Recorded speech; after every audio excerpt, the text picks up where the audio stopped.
এক ভাই প্রশ্ন করেছে, হুজুর জিনেরা রাতে মসজিদে নামাজ পড়ে, কথা কি সঠিক কিনা দয়া করে জানাবেন। এই কথাটা আমাদের অনেকের মুখে মুখে আসে না? জিনেরা রাতে মসজিদে থাকে, রাতে নামাজ পড়ে, অমুক করে তমুক করে, এরকম আছে না? আসলে জিনেরা আমাদের মতো। কার মতো বলে? আমাদের মতো। কে বলেছে এই কথা? আল্লাহ বলেছে, ওমা খালাকতুল জিন্না ওয়াল ইনসা ইল্লা লিয়াবুদুন। আমি জিন এবং ইনসানকে সৃষ্টি করেছি আমার ইবাদতের জন্য। তার মানে বোঝা গেল মানুষও ইবাদত করে, জিনেরাও। তার কথা এটা সূরা জারিয়াত আয়াত নম্বর 56। আমার ভাইরা, জিনদের জন্য কোরআনের আয়াত নাযিল হয়েছে। সুবহানাল্লাহ। সুবহানাল্লাহ। কিসের আয়াত?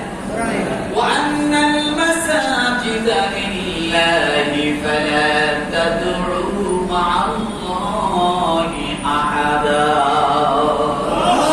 সূরা জিন আয়াত নাম্বার 18। রাসূল সাল্লাল্লাহু আলাইহি ওয়াসাল্লামের কাছে কিছু জিন এসে বলছে, ইয়া রাসূলুল্লাহ, আমরা অনেক দূরে থাকি, কিন্তু আমাদের মন চায় আপনার পিছনে নামাজ পড়তে। সুবহানাল্লাহ। কে বলছে কথা? জিনেরা বলছে, ইয়া রাসূলুল্লাহ, আমাদের মন চায় আপনার পিছনে মুসল্লি হয়ে নামাজ পড়তে, কিন্তু আমরা অনেক দূর দূরান্তে থাকি, তাই আসতে পারি, উপস্থিত হতে পারি না। আমাদের জন্য কোনো একটা ব্যবস্থা করা যায় কিনা?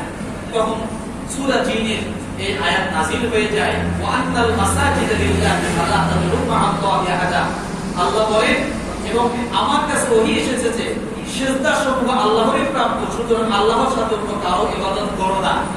অর্থাৎ জিনদেরকে আল্লাহ বলছেন, তোমরা যেখানেই থাকো সেখানেই তোমাদের জন্য সিজদার জায়গা, তোমরা সেখানে কি করো? সিজদা করো। রাসূল সাল্লাল্লাহু আলাইহি ওয়াসাল্লাম বলছেন, তোমরা কাঁচা ঘাসের উপরে পেশাব করো না, কারণ কাঁচা ঘাসের মধ্যে জিনেরা সিজদা করে। আর অনেক কথা আছে।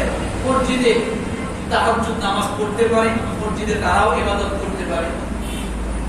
আমার সঙ্গে এক জিনের কথা হয়েছিল, সে আমাকে বলতেছে, হুজুর আমি দীর্ঘদিন আপনার মুসল্লি, আমি আপনার পিছনে নামাজ পড়ি। এক জায়গায় গিয়েছিলাম, একজনকে জিন ধরেছিল, তা আমি সেখানে উপস্থিত হওয়ার পরে সেখানে যে জিন ছোড়া সেও এসেছিল। তো আমি ওখানে উপস্থিত হওয়ার পরে সে আমাকে সালাম দিয়ে বলছে, আসসালামু আলাইকুম। পরে বলতেছে, হুজুর আমি আপনার মুসল্লি। তো তাই বোঝা গেল যে জিনেরাও করে। এটা শুধু আমার কথা, এটা আল্লাহ পাকের